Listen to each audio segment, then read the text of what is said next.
요한복음 1장 5절 우리 한 절 읽겠습니다.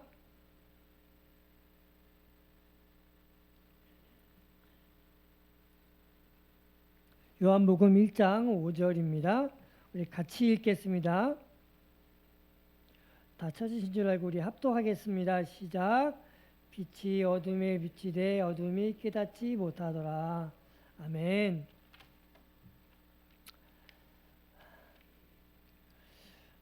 저는 그 음악의 문외한입니다. 음악을 사랑하지만 음악에 대한 깊은 조예가 사실 없습니다. 어떤 음악이 좋은 음악인지, 이 음악은 되게 탁월하게 명품 음악 같다 라는 그런 이렇게 판단할 만한 음악적 소양이 제게 있지 않아요. 그럼에도 음악을 너무 사랑해서 음악을 듣길 참 좋아합니다. 그래서 이제 가끔 음악의 취향이 특별히 어떤 음악을 특별히 선호한다라고 말할 수는 없어도 가리지 않고 다 듣습니다. 물론 이제 찬양을 많이 듣긴 하지만 그럼에도 불구하고 이렇게 일반 대중가요도 가끔 들을 때 좀 영감을 주기 때문에 또 듣기도 합니다.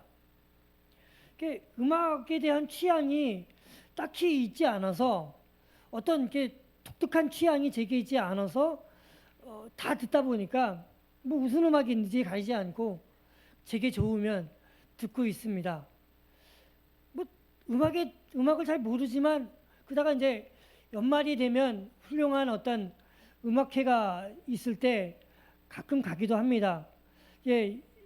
제가 이제 11월인가요? 한번 이제 그 아내 아는 그 후배 그 후배가 아니고 아내 아는 분의 아들이 이제 졸업 연주회를 한다고 그래서 한번 간 적이 있었습니다. 제가 이제 거기를 참석해서 오랜만에 그런 음악회를 참석을 했기 때문에 참 저의 귀가 참 호강했죠. 근데 제가 만약에 그런 제 훌륭한 연주회를 가고 음악적 소양도 깊지 않은 사람이 저 음악에 대해서 저 음악이 저게 형편없구만 라고 얘기를 한다고 해봅시다. 그렇게 해보죠. 상상을 한번 해봅시다. 그리고 음악이 저래. 내가 음악을 작곡해도 내가 음악회를 혹은 내가 여기 이걸 혹은 지휘하면 훨씬 더 잘하겠다. 내가 저 음악에 대해서 함부로 막 삿대질을 하면서 저런 음악이 아니야. 음악을 모르는 사람이나 이런 걸 하는 거야. 라고 제가 음악회 전체를 함부로 재단하고 평가하고 심판한다. 라고 생각해 봅시다. 그러면 거기 모여있는 예를 들면 정명훈 씨의 혹은 금난세 씨의 음악회에 제가 참석했는데 그 훌륭한 음악에 대해서 제가 주의에 대해서 평가하고 나무랄 때 사람들이 저의 판단이나 저의 의견에 귀를 기울일까요? 그렇지 않겠죠, 그죠? 그렇지 않겠죠? 그렇지 않을 겁니다. 저 무식한 사람, 오늘 또 무식한 사람 한 명 또 왔구만. 모르면 좀 잠잡거나 있지. 왜 또 이렇게 떠들고 난린가? 라고 저의 어떤 무식함이 그 순간 폭로되고 저의 무지를 사람들이 심판할 것입니다.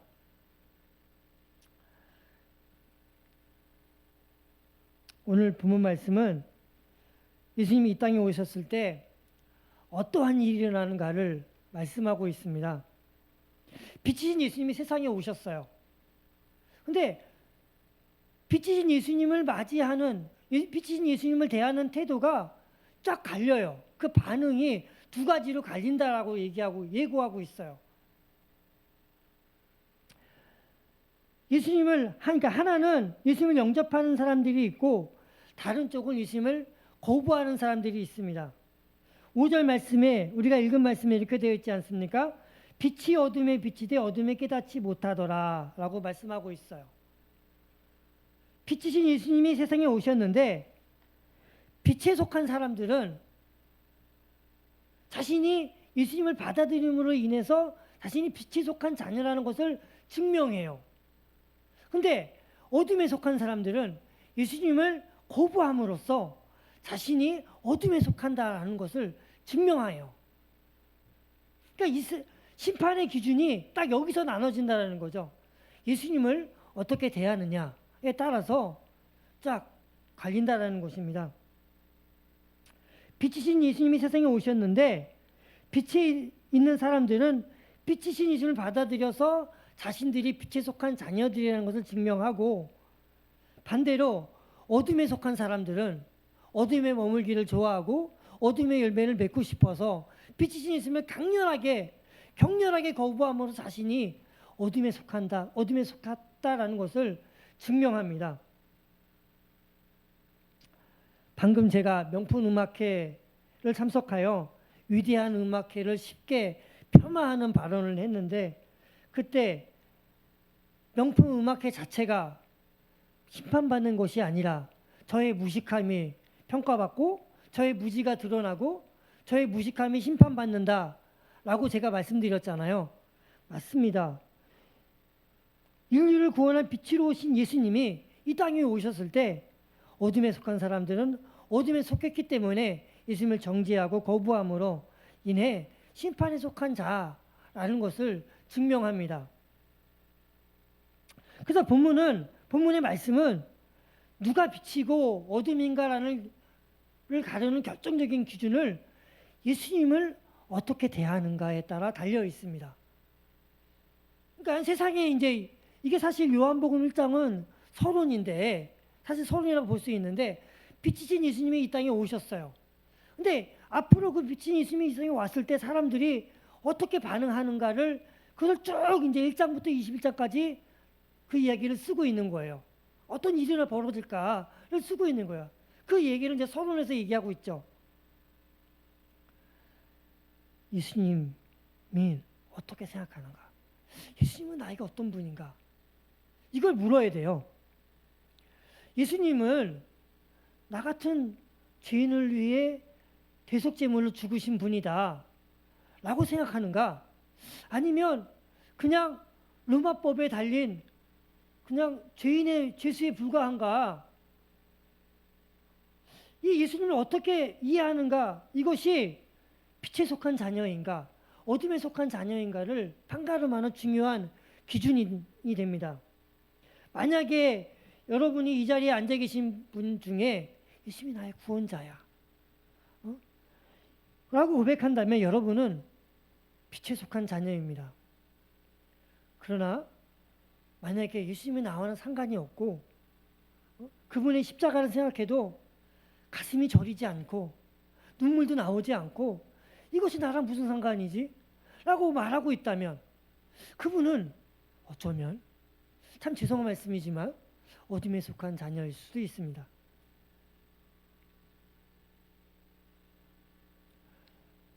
저는 하나님이 구원받을 백성을 영원전에 어떤 사람을 택하시고 어떤 사람을 택하지 않기로 예정하셨다라는 것을 저는 믿습니다. 그러나 누구를 예정하셨는지는 모릅니다. 그것은 하나님만 아실 거라고 생각합니다. 그건 중요한 거죠. 그렇죠? 이 자리에 앉아 계신 분 중에 누가 과연 예정받은 사람인지 알 수 없습니다. 그것이 우리가 알아야 할 중요한 지식인가? 그것도 아닌 것 같아요. 그렇죠? 근데 우리가 힘써 알아야 할 것이 하나 있습니다. 바르게 이해해야 할 것이 하나 있습니다. 그것은 바로 예수 그리스도에 대한 지식입니다. 이 예수 그리스도에 대한 올바른 태도를 갖지 않으면 이 예수 그리스도에 대한 이 올바른 태도에 따라서 우리는 구원받은 자녀가 될 수도 있고 구원받지 않은 자녀가 될 수도 있습니다. 그것을 방금 말한 대로 예정받은 사람이고 예정받지 않은 자녀일 수도 있죠.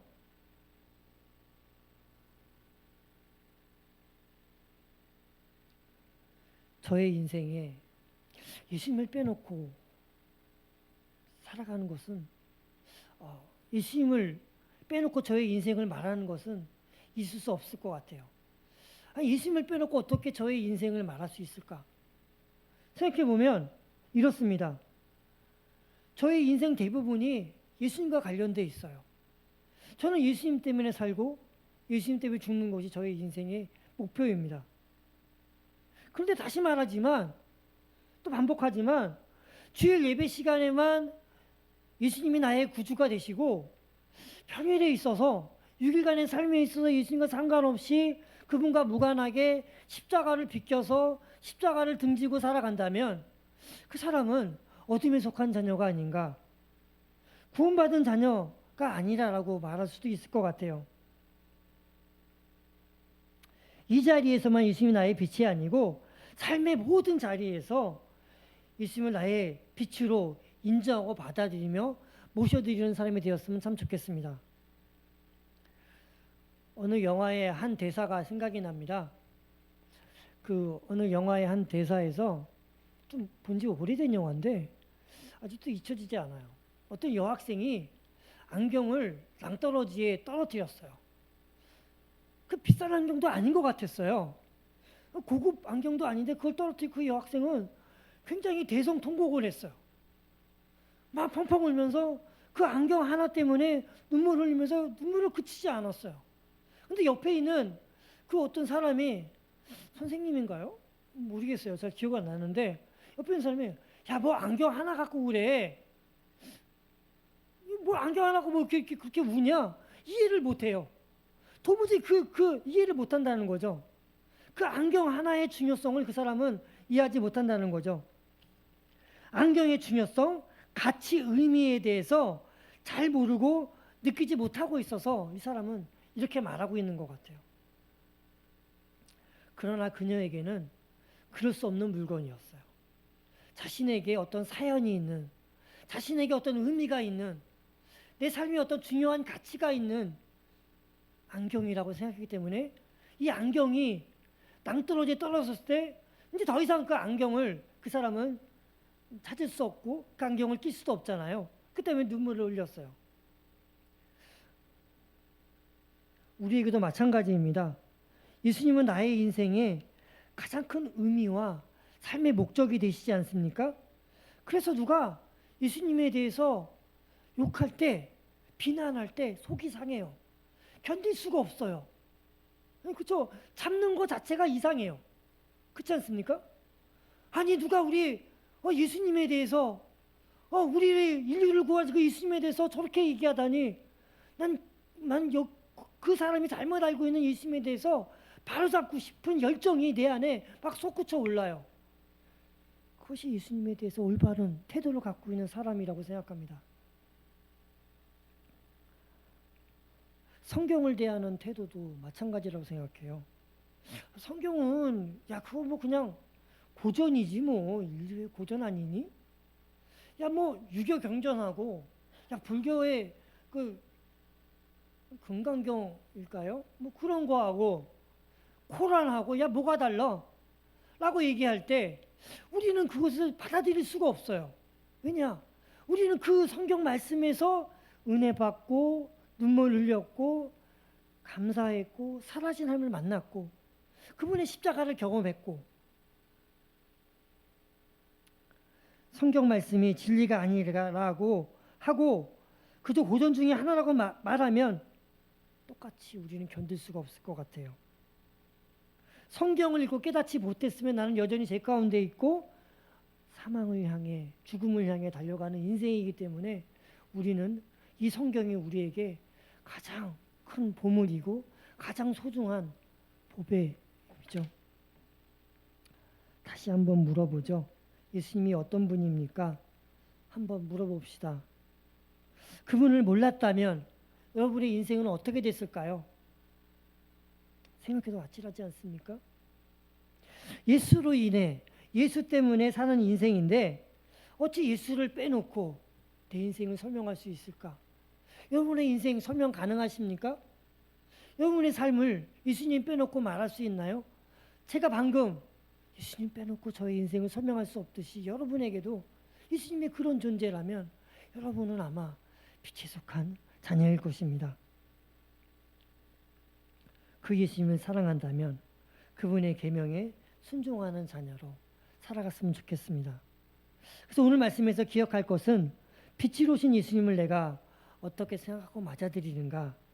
이것이 구원의 여부를 결정짓는 가장 핵심적인 질문이라면 예수님은 내 인생의 어둠에서 빛을 밝혀주신 분이다 라고 고백해야 합니다.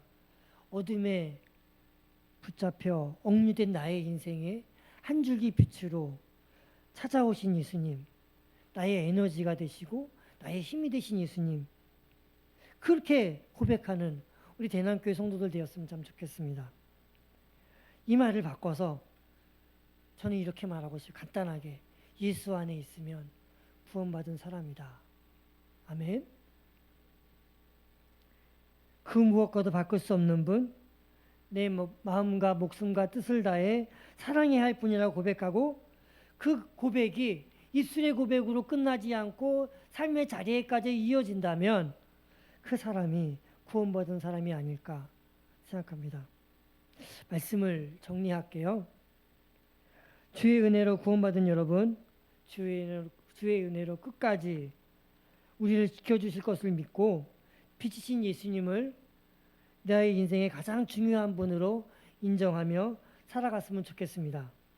이것을 믿고 주와 함께 걸어가는 복된 인생들이 될 수 있기를 축복하며 기도합니다.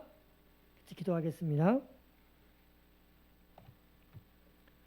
하나님 아버지 감사합니다. 빛으로 오신 예수님을 우리는 어떻게 보고 있습니까?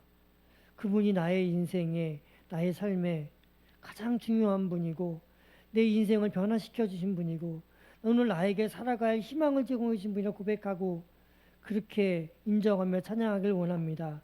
주님, 여기 앉아있는 모든 분들이 그렇게 예수님을 고백하며 높여드리길 원합니다. 주님, 이 시간의 이후로 나의 삶을 다스려 주시고 나에게 빛이 되어 주시옵소서. 감사하고 예수님을 기도합니다.